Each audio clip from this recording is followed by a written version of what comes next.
السلام علیکم. کیا حال ہے اسٹوڈنٹ آپ سب کا؟ آج ہم اپنا جو لیکچر ہے نا وہ سبق ہے آپ کا سبق نمبر 3 امانت. اس کی ہم دہرائی کریں گے. اچھا، جیسے کہ میں نے آپ کو پہلے بھی یہ لیسن پڑھا چکی ہوئی ہوں، لیکن آج ہم اب اوور آل اس کی دہرائی کریں گے. تو میں آپ کو ایک دفعہ پھر سے سمجھا دوں کہ اس پورے لیسن میں کیا تھا. تو سب سے پہلے یہ بتاتے ہیں کہ امانت کا مفہوم کیا ہوتا ہے، یعنی کہ کیا مطلب ہوتا ہے اس کا امانت کا. تو اگر امانت جو ہے وہ اس کا مطلب ہوتا ہے کہ کوئی بھی چیز اگر کسی کے پاس بھی رکھی گئی ہے نا، تو وہ چیز جب وہ شخص واپس آپ سے مانگے تو اس کو واپس اس کی اصلی حالت میں وعدے کے مطابق واپس کر دے. تو امانت رکھنے والا جو ہوتا ہے وہ امانت کی حفاظت اور اس کی واپسی کا پابند ہوتا ہے. اور اگر امانت میں کوئی کمی یا بیشی کی جائے یا واپس کرنے میں دیر کی جائے تو یہ خیانت ہوتی ہے. اور امانتداری کی بجائے یہ بددیانتی ہوتی ہے. یعنی کہ اگر کسی نے آپ کے پاس امانت رکھوائی ہے اور آپ نے اس امانت کو کمی بیشی کر دی اس میں اور اس کو وعدے کے مطابق واپس بھی نہیں کی، تو یہ سب جو ہیں یہ بددیانتی میں یعنی کہ خیانت میں آئیں گی. قرآن پاک میں اللہ تعالیٰ نے فرمایا ہے تو امانت دار کو چاہیے کہ صاحب امانت کو واپس کر دے. یعنی کہ قرآن پاک میں بھی آپ یہ دیکھیں سورۃ بقرہ میں یہ فرمایا گیا تھا کہ جو لوگ کسی کی امانت اپنے پاس رکھتے ہیں تو ان کو چاہیے کہ ان کی حفاظت سے امانت ان کو واپس کر دے، کیونکہ یہ ایک ایسی چیز ہے جو اس نے آپ کے پاس آپ کو ایک ذمہ داری کے طور پر دی تھی. ٹھیک ہے. اچھا، اب ہے کہ روزمرہ کے لین دین میں ہماری جو ہے امانت کس دائرۂ کار میں کیسے آتے ہیں. ہماری ساری باتیں ساری چیزیں جو ہیں مثلا جیسے ہم کاروبار کرتے ہیں، کوئی بزنس وغیرہ کرتے ہیں، کوئی لین دین کا کام کرتے ہیں یا کوئی ناپ تول میں کوئی چیز جو ہے وہ کام کر کے دیتے ہیں، تو آپ یہ دیکھیں یہ ساری چیزیں جو ہیں امانت کے اس کے دائرہ کار میں آتی ہیں. مثلا اگر فرض کریں کوئی چیز اگر ہم ناپ پیمائش کر رہے ہیں، ناپ تول میں کمی کر رہے ہیں یا زیادتی کر رہے ہیں تو وہ بھی جو ہے وہ خیانت ہے. اسی طرح اپنے معاہدے میں اور اب لین دین کے کاروبار میں بھی اگر ہم کوئی کمی بیشی کرتے ہیں یا مکر جاتے ہیں یا کسی چیز سے تو وہ بھی جو ہے بددیانتی کہلاتی ہے. اسی طرح جو ملازم ہوتے ہیں وہ جب اپنے فرائض سے کوتاہی جو ہیں وہ کرتے ہیں تو وہ بھی بددیانتی کہلاتی ہے. اب یہ دیکھیں مزدور اپنی طے شدہ اجرت کے بدلے اجرت کیا ہوتی ہے بھلا، یعنی کہ اس کے کام کا جو معاوضہ ہوتا ہے، اگر پورا کام کر کے حق امانت ادا کرتے ہیں تو پھر وہ ایماندار ہیں. اسی طرح کامچور لوگ جو اپنے فرائض میں کوتاہی کرتے ہیں نا، وہ خائن اور بددیانت کہلاتے ہیں. یعنی جو کام اگر کسی کو سونپا گیا اور وہ کام نہیں پراپرلی صحیح طریقے سے کرتا، کوتاہی کرتا ہے تو وہ بددیانت ہے.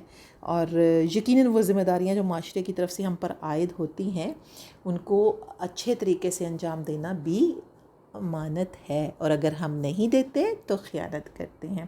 ارشاد باری تعالیٰ ہے کہ خدا تم کو حکم دیتا ہے کہ امانت والوں کو ان کی امانتیں ان کے حوالے کر دیا کرو. اب یہ دیکھیں کہ امانت کو حوالے کرنے نہ صرف عام انسان بلکہ انبیاء کرام جو تھے ان کے پاس بھی لوگ اپنی امانتیں رکھوایا کرتے تھے. تو امانت کی حفاظت کرنا بھی انبیاء علیہ السلام کی صفت رہی ہے، خوبی یہ تھی نا، یہ بھی ان کی.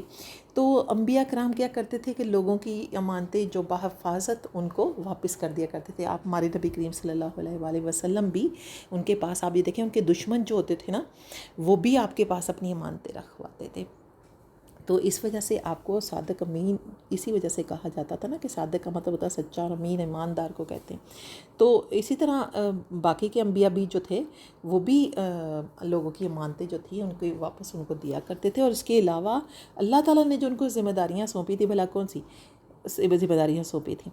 وہ والی نا کہ جو اللہ نے اپنا احکام اب بتائے کہ یہ میرا پیغام جو ہے وہ لوگوں تک پہنچائے، تو انہوں نے بڑے اچھے طریقے سے، بڑے احسن طریقے سے اللہ کا پیغام لوگوں تک پہنچایا.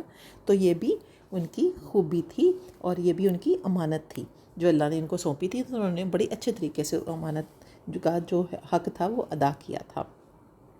تو اسی طرح ہجرت کی رات بھی جب ہجرت مکہ حضور صلی اللہ علیہ وسلم نے کی تھی تو اس وقت بھی حضور صلی اللہ علیہ وسلم کے پاس لوگوں کی امانتیں تھیں جو کہ آپ نے حضرت علی کے سپرد فرمائی تھیں اور کہا تھا کہ ان کو واپس کر کے مدینہ چلے آنا. تو حالانکہ وہ جو لوگ تھے کفار، وہی وہ لوگ تھے جو آپ کے جانی دشمن تھے. مشرکین مکہ یہ جو تھے وہ آپ کے جانی دشمن تھے اور انہیں لوگوں کی ایمانتیں آپ کے پاس تھیں. یہ دیکھیں کہ کتنے ایماندار آپ صلی اللہ علیہ وآلہ وسلم تھے کہ جانی دشمن بھی اپنی ایمانتیں آپ کے پاس رکھواتے تھے. اچھا جی، امانت کی اہمیت اور فضیلت کیا ہے؟ آپ یہ دیکھیں کہ امانت کو مومن کے کردار کی بنیادی خوبی کہی ہے، یعنی کہ جو مومن ہوتا ہے نا وہ ایسے برے کام نہیں کرتا، بدیانتی نہیں کرتا۔ تو نبی کریم صلی اللہ علیہ وآلہ وسلم کا ارشاد ہے کہ جس میں امانت داری کا وصف نہیں، وصف کیا ہوتا ہے؟ خوبی کو کہتے ہیں، ٹھیک ہے نا، کہ جس میں امانت داری کا وصف نہیں اس کا ایمان میں سے کوئی حصہ نہیں۔ یعنی وہ بندے کے ظاہر منافقوں میں سے بھی شمار ہوتا ہے نا پھر ایسا بندہ کہ جس میں امانت داری نہیں ہوتی۔ تو امانت کی حفاظت کرنا جو ہے، ان کے مالک کو واپس کرنا مقررہ وقت پر، یہ بھی ایمان کی نشانی ہوتی ہے۔ تو اللہ تعالیٰ نے مومنوں کی یہ صفت بتائی ہے کہ وہ جو لوگ ہیں وہ اپنی امانتوں کی اور ان کے عہد کی حفاظت کرتے ہیں۔ آپ دیکھیں نبی کریم صلی اللہ علیہ وسلم نے تو کسی کو مشورے دینے بھی امانت قرار دیا، یعنی کہ آپ اگر آپ کسی کو صحیح مشورہ دیتے ہیں تو وہ بھی ایک امانت ہے۔ یعنی کسی نے آپ سے کوئی بات پوچھی، آپ سے مشورہ مانگا ہے، تو آپ کا فرض ہے کہ آپ اس کو صحیح طریقے سے گائیڈ کریں، اور اگر آپ صحیح طریقے سے گائیڈ نہیں کرتے تو بددیانتی کرتے ہیں، ٹھیک ہے۔ اس لیے ہر کسی کو بتانا جو ہے، اگر اچھا یہ سب سے بڑی بات ایک یہ کہ امانت جو ہوتی ہے نا وہ صرف روپے پیسے میں نہیں ہوتی، ہر بات میں، ہر چیز میں ہوتی ہے۔ اب فرض کریں آپ کا کوئی دوست، آپ کوئی رشتہ دار آپ کو کوئی بات بتاتا ہے، ٹھیک ہے، اپنی کوئی راز کی بات بتاتا ہے اور آپ کو منع کرتا ہے کہ یہ جو بات ہے یہ آپ صرف اپنے تک رکھنا، کسی کو نہیں بتانا، تو اٹ مینس کہ اس نے آپ کو ایک امانت سونپی ہے، اور اگر آپ وہ بات کسی اور کو بتا دیتے ہیں تو آداب امانت کے خلاف ہے یہ، ٹھیک ہے۔ تو یہ بھی آپ نے پھر امانت میں خیانت کی۔ تو اس لیے جو لوگ ایسے ہیں جو قومی عہدوں پہ، بڑے بڑے عہدوں پہ فائز ہوتے ہیں، تو ان کے اوپر بھی یہ ذمہ داریاں عائد ہوتی ہیں کہ وہ ملک کی جو راز ہیں اس کی حفاظت کریں اور کسی کو اس کو نہ دیں تاکہ ملک کو کوئی نقصان نہ پہنچے، ٹھیک ہے۔ اب یہ لیسن پڑھ کے آپ کے ذہن میں یہ چیز آتی ہے کہ امانت داری دیکھیں کتنی اچھی چیز ہے، ہمیں چاہیے کہ ہم بھی نبی کریم صلی اللہ علیہ وآلہ وسلم کے اسوہ حسنہ پر چلیں۔ اب یہ دیکھیں اسٹوڈنٹس، آپ کے سامنے جو یہ سوالات آ رہے ہیں، آپ نے ان سوالات کے جوابات کو زبانی یاد کرنا ہے، ٹھیک ہے۔ یہ سارے سوالات ہیں، یہ آپ نے اپنے یاد کرنا ہے۔ اس کو ہم نے جب آپ اسکول آئیں گے تو ہم نے آپ سے یہ سننے ہیں۔ پہلا سوال ہے منافق کی کتنی اور کون کون سی نشانیاں ہیں؟ دوسرا ہے روپے پیسے کے علاوہ امانت اور کن کن چیزوں میں ہوتی ہے؟ تیسرا خائن کسے کہتے ہیں؟ چوتھا سوال ہے نبی پاک صلی اللہ علیہ وسلم کی مبارک زندگی کے حوالے سے کوئی واقعہ بتائیں کہ آپ صلی اللہ علیہ وسلم کو لوگ امین یعنی ایماندار کہتے تھے، تو اس کے حوالے سے نا کوئی واقعہ آپ نے بتانا ہے، ٹھیک ہے۔ اب یہ سوالات آپ نے زبانی یاد کرنے ہیں اور ہم نے آپ سے اسکول میں یہ سننے ہیں، ٹھیک ہے۔ اپنا بہت خیال رکھیے گا اور گرمی کے موسم میں گھر میں رکھیے گا، باہر نہیں نکلنا، اور پانی بہت زیادہ پینا، ٹھیک ہے۔ اللہ حافظ۔